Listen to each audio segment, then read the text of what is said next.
E hoje aqui no VTV da gente vamos falar sobre sedentarismo infantil. De acordo com a Organização Mundial da Saúde, 41 milhões de crianças com menos de 5 anos estão acima do peso ou são obesas. E mais de 80% delas não cumprem a recomendação de 1 hora de atividade física diária, pelo menos 5 vezes por semana. Mas com o início das férias escolares, esses hábitos podem ser mudados. E para isso, recebemos hoje aqui no estúdio a pediatra e nutróloga Sandra Minakawa. Bom dia, doutora, tudo bem? Bom dia, tudo bem? Muito obrigada pelo convite. Eu que te agradeço, obrigada pela presença, é um assunto importante para a gente estar comentando. Eu queria que você falasse o que causa esse aumento de crianças e jovens sedentários? Bem, nós temos que voltar um pouquinho para poder entender.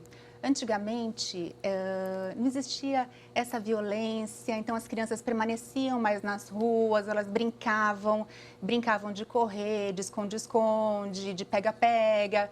Então, a atividade física, principalmente, também era bem mais importante, era mais cotidiana no dia a dia. Né? Hoje em dia fica mais dentro de casa. Hoje em dia, por conta da violência, então o que acontece? As crianças vivem mais presas, principalmente nos apartamentos, sem conseguir fazer essa atividade ao ar livre.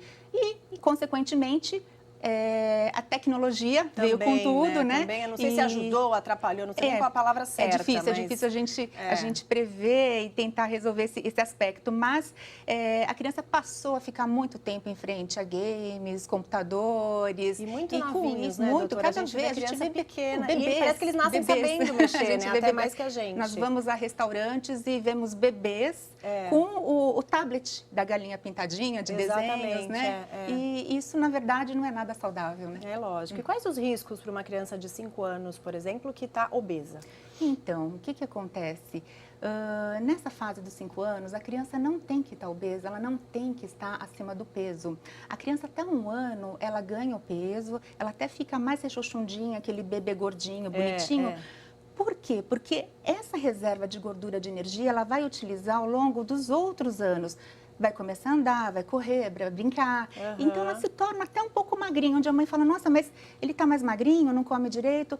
E o que acontece? 4, 5 anos, ela não está gordinha, ela vai fazer o período de depressão, que é a fase de enchimento, aos 7 anos de idade. É a fase onde, aparentemente, entre aspas, ela vai estar mais gordinha. Se ela fizer essa gordura que teria que fazer aos 7 anos, ela fazer antecipadamente com 4, 5, o que acontece? Ela vai chegar aos 7 com muito mais gordura acumulada e o risco é muito grande. A gente não fala só da parte estética, risco de doenças cardiovasculares futuras, essa criança... E já tão cedo, né, doutora? Hipertensão arterial logo na infância, colesterol alto, a gente já vê colesterol em crianças muito pequenas, de 3, 4 anos. É claro que o fator genético, pais gordinhos, tendem a ter uma criança com um fator mais para a tendência gordinha. Só que ela só vai se manifestar, essa obesidade, ela só se manifesta se o meio ambiente permitir. Sim. Então, nós devemos ficar muito atentos a essas crianças.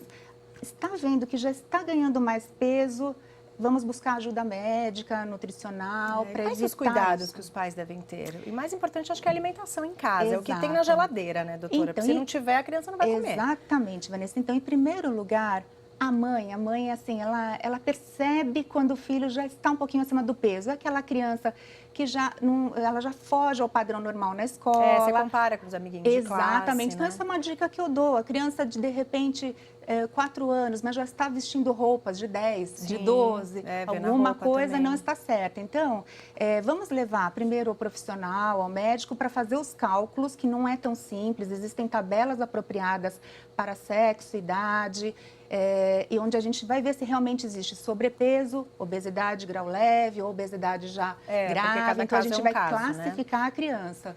E aí, o que tem que fazer? A gente vai fazer o tratamento, a prevenção ou o tratamento dessa criança. A alimentação, sem dúvida nenhuma, é o principal fator. A gente tem que ter uma alimentação mais saudável dentro de casa e não é só para a criança, para a família inteira. E o exercício físico também a gente sabe que é fundamental, né? A gente separou uma reportagem que a nossa equipe fez sobre a prática de esportes, o Pilates para criança. E muito interessante. Vamos dar uma olhadinha. Há 2 meses fazendo Pilates, Gabriel, de 12 anos, já vem sentindo os benefícios da prática. Me sinto mais disposto e eu não sentia dor, mas agora minha coluna, antes eu sentava com as costas toda torta. Agora eu tô sentando com as costas retas. O Pilates ele é indicado a partir dos 4 anos de idade. Com 4 anos de idade já é aquela coisa mais de brincadeira mesmo, não dá para forçar muito. A partir dos 9 anos, a gente pode começar a trabalhar mais essa parte do alongamento. A partir dos 10, 11 já entra a parte do fortalecimento também. A gente vai, brinca, faz junto, depois no final faz as piruetas, que eles adoram. Essa parte da pirueta, do aéreo, de se pendurar aqui, é como se fosse um prêmio.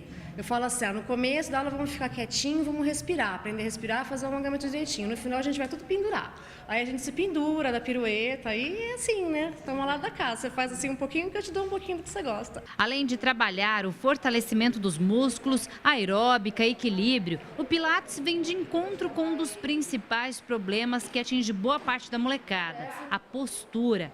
Na era digital, onde cada vez mais cedo as crianças se curvam para as novas tecnologias, a cabeça inclinada para baixo e os ombros para dentro são indícios de problemas futuros. A criança que não tem nada do dia a dia está acostumada a ficar sentada no computador, ombrinho caído, você vai ter aquela anteriorização de pescoço e ela vai crescer um adulto totalmente torto. Se ela já começa a fazer um exercício físico de pequenininho que corrige a postura e dá essa consciência corporal, ela vai ser um adulto praticamente sem dor, com uma consciência corporal excelente. Além da postura, o Pilates ajuda também as crianças que têm pés achatados ou pés planos. A Laurinha tinha frequentes dores nos joelhos por causa disso e o Pilates só vem ajudando.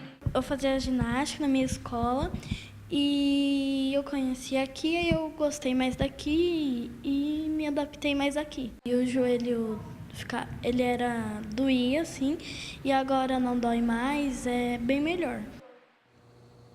Você vê como é importante, né, doutora, o exercício físico em qualquer idade, né? A gente viu exemplos de crianças de 12 anos, mas tem menores também que ela citou que fazem o Pilates. É muito importante, né, doutora? Atividade física é a base, né? A alimentação é atividade física. Por quê? Porque em criança nós não temos muito recurso na parte de tratamento medicamentoso. No adulto a gente até tem um leque um pouquinho maior. Então na criança realmente nós temos que fazer esse equilíbrio da alimentação com a atividade física. Pilates realmente, hoje em dia, com profissionais bons na orientação, nós podemos indicar sim para a criança. Lembrando que o Pilates, nesse caso, ele é mais um exercício de flexibilidade, alongamento, então ajuda realmente nas dores, como a criança comentou, né? Sim. E principalmente no caso da criança, o ideal é, como você tinha falado, 1 hora de exercício físico diário, no mínimo, 5 vezes por semana. Só que o exercício, ele tem que ser aquele exercício de resistência.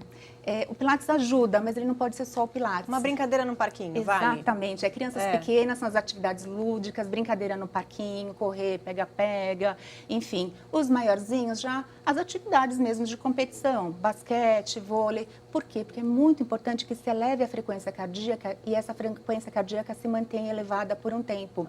Então, para ver gasto energético, enfim. Então, essa atividade de resistência é muito importante. E tem algum exercício que atrapalha o crescimento? Eu ouço muitas mães falarem, não coloco na ginástica olímpica porque vai atrapalhar o crescimento. Isso existe, doutora? Na verdade, assim, se a gente for pensar, eu atendo muitos jovens talentos, aquele talento, aquele jovem talento, ele já vai direcionado para aquele esporte que ele gosta e se adapta. Por quê? Então, quer dizer, aquela criança, e os olheiros também, os treinadores, né, olheiros, aquela criança menorzinha, mas com um tronco pequenininho, tudo, então ela já vai se dar bem para esse tipo de esporte, por exemplo. Mas o que acontece? Realmente, atividade repetitiva nas placas de crescimento, como é o caso da ginástica olímpica, em excesso, pode acontecer mesmo de fazer um déficit aí do crescimento estatural, em excesso. Então, são aquelas ginastas que vão fazer aquele exercício por horas, durante todos os dias, de segunda a sábado, muitas vezes. Então, realmente, vai haver esse déficit de crescimento, depois na velocidade de crescimento final. E aí, infelizmente, é o que a gente vê aí nas Olimpíadas, né? Aquelas atletas são todas pequenininhas. Todas têm mais ou menos a mesma estatura, óbvio, né? Uma ginástica olímpica de caráter mais... Como hobby, né? Exato, como hobby, 2, 3 vezes por semana, 1 hora, não vai fazer mal nenhum. Com certeza. Tem uma perguntinha que veio pelo Twitter, qual que seria, Lari? Se existe relação entre uma gravidez acima do peso com obesidade infantil? Sim, tem toda a relação. Uma pergunta excelente. Hoje já tem vários estudos sobre epigenética. Não só o quanto a mãe ganha durante a gestação, mas a mãe engravidando já acima do peso ou obesa. Existe um risco muito maior desse bebê nascer já predisposto a ser ter obeso. obesidade na fase de criança, logo no primeiro ano, mesmo que nasça com peso normal. Então, é muito importante, mamães que ainda estão pensando em engravidar, entrem no peso normal para depois poder engravidar. E as que já estão gestantes, tentem equilibrar a dieta, procurem uma ajuda de nutricionista, de um médico nutrólogo especializado. Para quê? Para que não engorde tanto. Realmente, hoje a gente sabe que existe um mecanismo do bebê acumular muito mais tecido adiposo por causa das mães obesas. Já que a gente está falando de gravidez, a diabetes gestacional pode causar a diabetes no bebê ou não tem relação? Tem relação no sentido da diabetes gestacional, ela aumenta muito a insulina depois no bebê. Com isso, aumenta muito a quantidade de células adiposas, que são as células de gordura, nesse bebê. Então, ele nasce muito grande. Então, aquele bebê que, de repente, nasce com 4 quilos, mais de 4 quilos, são bebês enormes. Isso faz com que ele já nasça com acúmulo de gordura. Então, predispõe à obesidade, sim, nesse bebê. Não o diabetes em si, mas a obesidade. Agora, com o tempo, o que a gente vê, infelizmente, é que o diabetes tipo 2, que é esse diabetes que a gente adquire por conta da obesidade principalmente, ele está vindo cada vez mais cedo em jovens, em adolescentes e normalmente acomete pessoas de 40, 50 anos de idade. Pois é. Então, isso é muito triste e é isso que a gente tem que evitar. Por quê? Porque lá no futuro, essas crianças com 30, 40 já estão com risco de infarto, de hipertensão, fora as quantidades de medicações que já estão tomando para controlar esses problemas. Então, gente, fica aí a dica, o importante é o exercício físico e a alimentação também, tomar cuidado em casa com as crianças, né, doutora? Com certeza, sem dúvida nenhuma. Tá bom, muito obrigada pela sua presença, obrigada pela entrevista, uma boa tarde. Eu que agradeço, boa tarde a todos.